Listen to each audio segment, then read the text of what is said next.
Beberapa ratus tahun yang lalu terjadilah rute perjalanan manusia yang sangat luas, sangat jauh namun aktif dilewati pedagang yang menghubungkan dunia barat dan dunia timur dengan rute lebih dari 10.000 km. Terjadilah pertukaran barang, ide, dan budaya yang kemudian hari dinamakan Silk Road atau Jalur Sutra. Di tahun 2013 seorang manusia ingin menghidupkan kembali Silk Road tersebut dan dia menamakan The Belt Road Initiative atau BRI. Mengikat perdagangan negara-negara di bawah manajemen Tiongkok yang akan mengikat 70% perdagangan dunia, memutar 65% dari global GDP, juga akan mentautkan 65% penduduk dunia, mengendalikan 70% sumber energi dunia, menyediakan 70% kebutuhan pangan dan memutar 80% sumber daya mineral dunia. Untuk itu, BRI meluncurkan multiple project di seluruh negara yang setuju menjadi bagian dari BRI tersebut, seperti di Pakistan untuk membangun infrastruktur jalanan, di Sri Lanka pelabuhan laut yang sangat besar kapasitasnya, membangun kota untuk warga Tiongkok di Malaysia, hydropower plant di Uganda, jalan bebas hambatan di Serbia, dan itu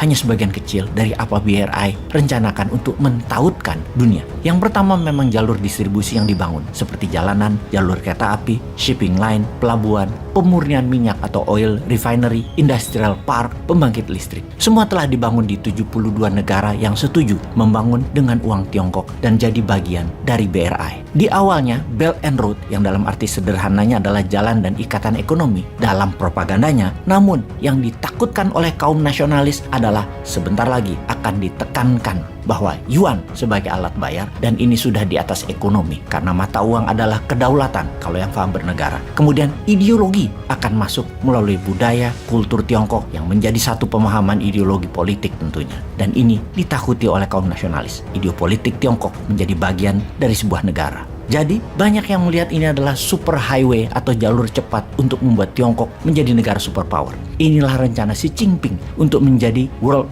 power.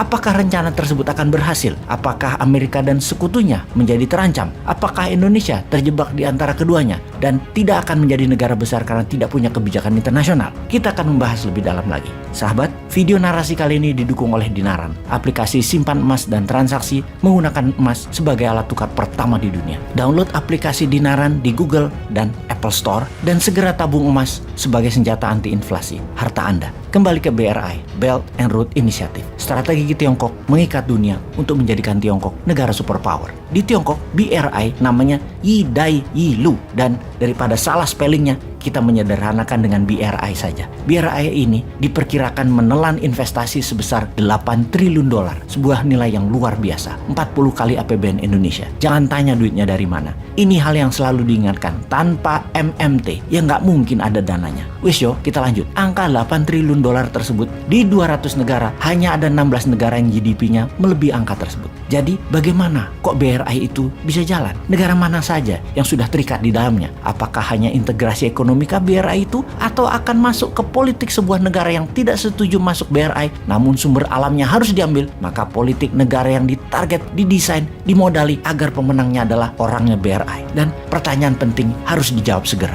Apakah strategi ekonomi BRI ini akan jangka panjang menguntungkan negara yang bergabung atau hanya menguntungkan Tiongkok? Kita akan mulai membedahnya. Kita kembali ke Oktober 2013 di Kazakhstan. Xi Jinping mengatakan pertama kali tentang semangat membangun kembali sejarah masa lalu di zaman modern, tentang Silk Road abad pertengahan yang akan menjadi motor penggerak ekonomi di zaman modern ini. BRI diresmikan sebagai Unify the Global Market atau penyatuan pasar global mulai dijalankan. Setahun kemudian, Xi Jinping ke Indonesia dan menyatakan yang namanya Maritime Silk Road, di mana jalur laut maritim digadang-gadang karena paling murah dibandingkan jalan darat dan jalan udara dalam distribusi barang secara jumlah besar. Jalur maritim yang terbaik, jalur laut, dan tanpa Indonesia ikut, maka rencana besar Maritime Silk Road akan gagal. Laut di wilayah Indonesia, juga selat di Indonesia adalah urat nadi 80% barang made in China. Ada 6 koridor utama jalan darat dalam BRI, yaitu jalur pertama dari Jilin ke Saint Petersburg, jalur darat tentunya, menggunakan rel. Kemudian yang kedua adalah dari Shandong ke Denmark, juga melalui Kazakhstan dan Turki.